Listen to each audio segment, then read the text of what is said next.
मजदूरी और प्रेम में सबसे पहले पढ़ेंगे हल चलाने वाले का जीवन। ठीक है, मजदूरी प्रेम में हमने जीवन परिचय सरदार पूर्ण सिंह का पढ़ लिया, केंद्रीय भाव भी पढ़ लिया है। ठीक है, अब हल चलाने वाले का जीवन। हल चलाने और भेड़ चराने वाले प्राय स्वभाव से ही साधु होते हैं।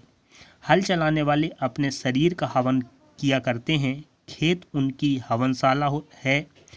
उनके हवन कुंड की ज्वाला की किरणें चावल के लंबे और सफ़ेद दानों के रूप में निकलती है।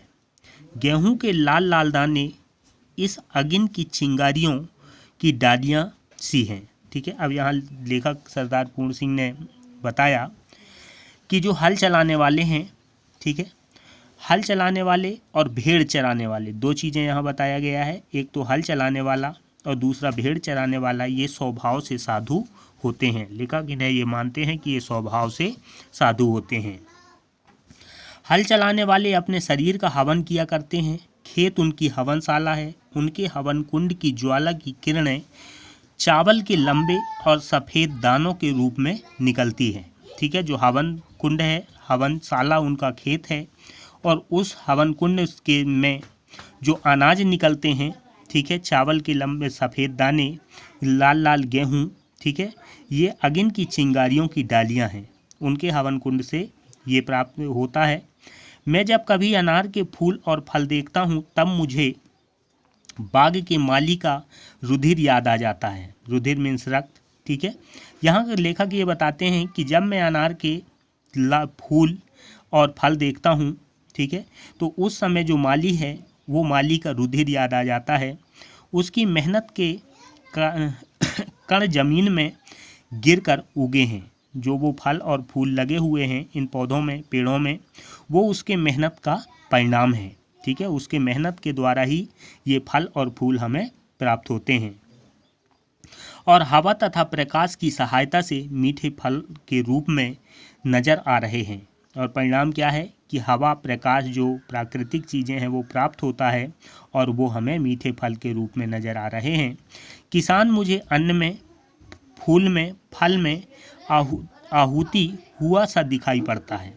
ठीक है, लेखक यहाँ लिखते हैं कि जो किसान हैं, किसान किन किन रूपों में देखने को मिलता है, तो अन्न के रूप में, फूल के रूप में, फल में, ठीक है, ये इनके दृश्य दिखाई देते हैं। कहते हैं वाह आहुति से जगत पैदा हुआ। ये कहा जाता है कि जो ब्रह्मा हैं उनकी आहुति से पूरे जगत की उत्पत्ति हुई, संसार की उत्पत्ति हुआ। अन्न पैदा करने में किसान भी ब्रह्म के समान है। ठीक है, खेती उनके ईश्वरी प्रेम का केंद्र है। उसका सारा जीवन पत्ते पत्ते में, फूल फूल में, फल फल में बिखर रहा है। ठीक है, जिस प्रकार संसार की उत्पत्ति में ब्रह्म आहुति है, ठीक है, ब्रह्मा का ये माना जाता है, उसी प्रकार जो किसान हैं वो भी अन्न उत्पादन करने में, अन्न उत्पन्न करने में ब्रह्मा के समान है। खेती उसके ईश्वरीय प्रेम का केंद्र है। उसका सारा जीवन जो है वो पत्तों में, फूलों में, फलों में बिखरा रहता है। वृक्ष की तरह उसका भी जीवन एक प्रकार का मौन जीवन है।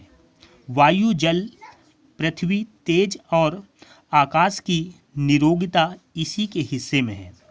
विद्या यह नहीं पढ़ा, जप और तप यह नहीं करता, संध्या वंदनी आदि इसे नहीं आते, ज्ञान ध्यान का इसे पता नहीं, मंदिर मस्जिद गिरजे से इसे कोई सरोकार नहीं, केवल साग पात खाकर ही वह अपनी भूख निवारण कर लेता है। ठीक है, अब यहाँ पर लेखक ये बताते हैं कि किसान की क्या स्थिति है। जो कृषक है तो वृक्षों की तरह उसका भी जीवन एक मौन जीवन है। ठीक है, वो किसी से कोई मतलब नहीं रखता। जल, वायु, पृथ्वी, तेज और आकाश की निरोगता इसके हिस्से में है। हर परिस्थिति में वो इनका सामना करता है। ठीक है, विद्या वह नहीं जानता, पढ़ा लिखा है नहीं वो। ठीक है, जप और तप वो नहीं करता, उसको इस तरह के जप तप करने की कोई आवश्यकता नहीं, वो नहीं करता। संध्या वंदन इसे नहीं आते। ठीक है, पूजा पाठ जिसको हम कहें वो इसको नहीं आते। ज्ञान ध्यान से इसे कोई मतलब नहीं, कोई पता नहीं। ठीक है, कि ज्ञान क्या है, ध्यान कैसे करना है, इससे इसको कोई पता नहीं है।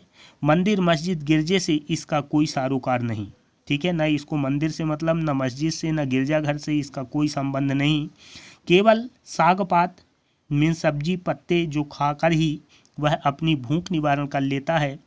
ठंडे चश्मों और बहती नदियों के शीतल जल से वह अपनी प्यास बुझा लेता है, ठीक है। प्यास बुझाने के लिए उसको जो बहती हुई नदियां हैं उसके ठंडे जल वह के द्वारा अपने प्यास बुझा लेता है। प्रातःकाल उठकर यह अपने हल बैलों को नमस्कार करता है, ठीक है, प्रातः उठेगा, हल बैलों को नमस्कार करेगा, ठीक है, और खेत जोतने चल देता है। और परिणाम ये होता है कि वो खेत जोतने के लिए चल देता है। दोपहर की धूप इसे भाती है। इसके बच्चे मिट्टी में खेल खेल कर बड़े हो जाते हैं। इसको और इसके परिवार को बैल और गांव से प्रेम है, ठीक है। यहाँ पर ये बताया गया कि जो इसका जीवन है, ये जीवन सामान्यतः ये अपने काम में बिजी रहता है, ठीक है, प्यास बुझा लेता है नदियों से, हल बैलों को नमस्कार करता है, दोपहर की धूप इसे अच्छा लगता है, पूरे दोपहर में अपना काम करता है। इसके बच्चे जो हैं वो मिट्टी पर ही खेल खेल कर बड़े हो जाते हैं। उसके परिवार और गांव, ये दोनों से, अपने परिवार, बैल और गांव, इससे ये बहुत ही प्रेम करता है।